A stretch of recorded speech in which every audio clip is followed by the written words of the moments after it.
This is a very well used Perlick 650 SS tap from our mobile bar setup.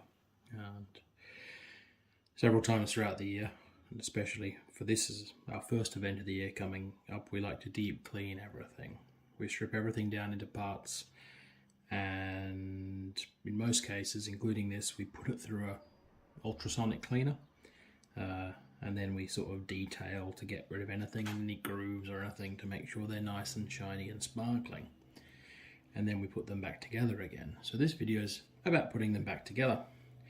And we do use a little bit of food grade grease in this, but sparingly, and only in a couple of places where there's movement against O-rings. We don't want to use it where O-rings are just under compression. It doesn't really achieve anything. Some say it may improve the longevity of the seals, but we've found they last a pretty long time. And once they start to get too compressed or not look the best or get nicked in some way, and nicked as in split as opposed to stolen, we then can replace them. And we don't have to do that very often.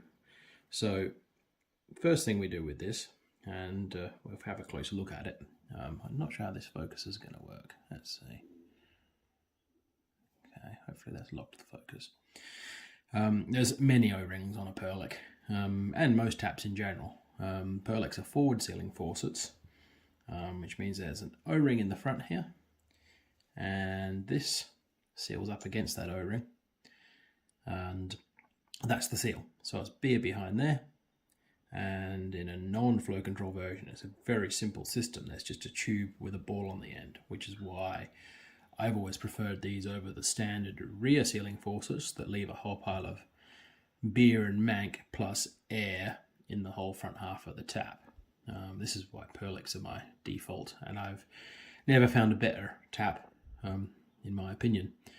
There are other forward sealing faucets, but I'm not happy with any of them entirely.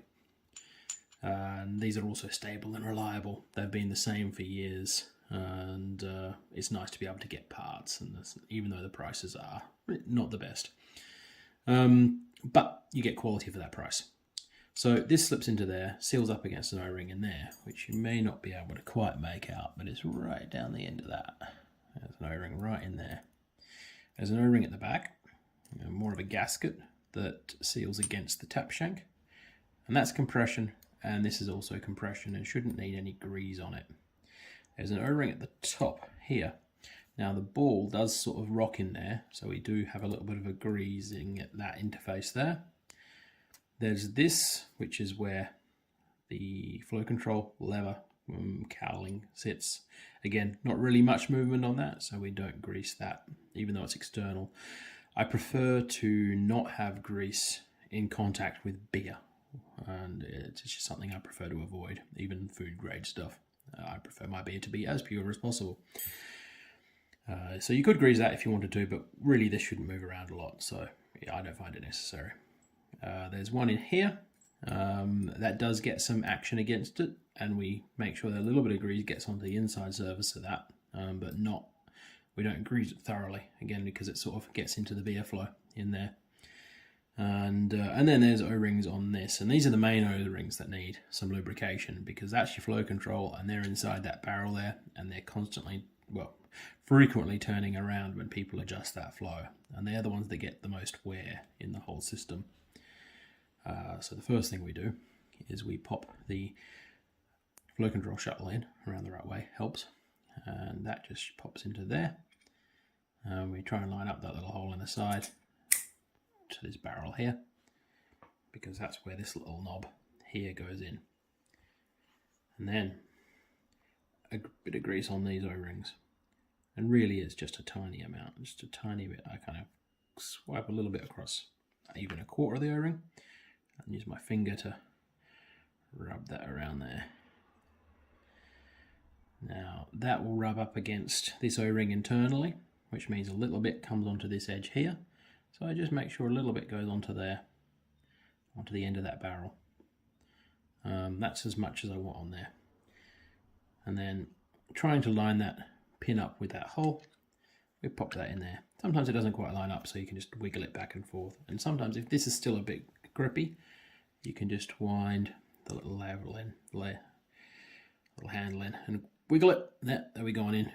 That's fine. So the handle can come out now. This can go on. And that holds that barrel in place. Now, one problem we see quite often is people try to over tighten things. It's amazing. Everyone seems to think anything with thread needs tightening to absolute death. It doesn't. That is what destroys O-rings. So this only needs to be as tight as to stop liquid coming out of it, really.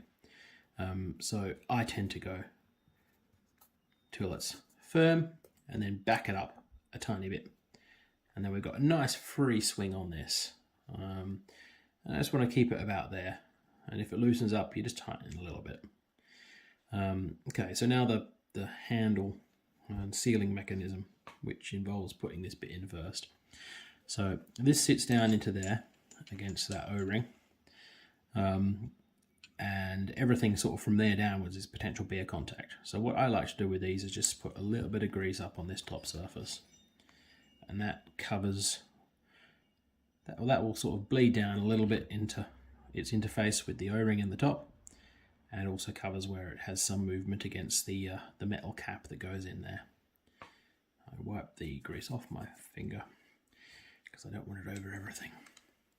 So then we pop that in there, it goes click, and then when you go second time, click properly. So that's there now. So that you can see rubs against that O-ring a bit. And then there's this little part here. So there's a little cup side there, and that goes down against that, slips into that. And this goes on, there's a little, I guess, gasket in there. Again, it's mainly to hold things down in a nice elastic way. That is not necessarily, or isn't a liquid seal at all. The liquid seal is that big O-ring in the top. So that just holds it against holds the ball against that seal pretty much. And again, you don't want to tighten it too much. So I tend to go a little tight and then a little back. And you get a nice easy movement on that. And this is just a decorative sort of piece that goes below your tap handle. And there we're done. So yep, that's one, whoops, tipped the camera. That's one nicely cleaned and greased, ready for action Perlick, and this swings all nicely. Once you put these in place, if you've got any leaks, you can take a closer look. It shouldn't generally because of any tightness, so don't feel the urge to tighten anything to buggery. And especially also that's this tap back against the tap. A firm connection between that gasket there and the tap shank should be all you need, and it should only need to be tight enough that the tap doesn't wobble on the shank, and you should be good.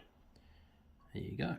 Now you can put together all your 650 SS's after you've taken them apart.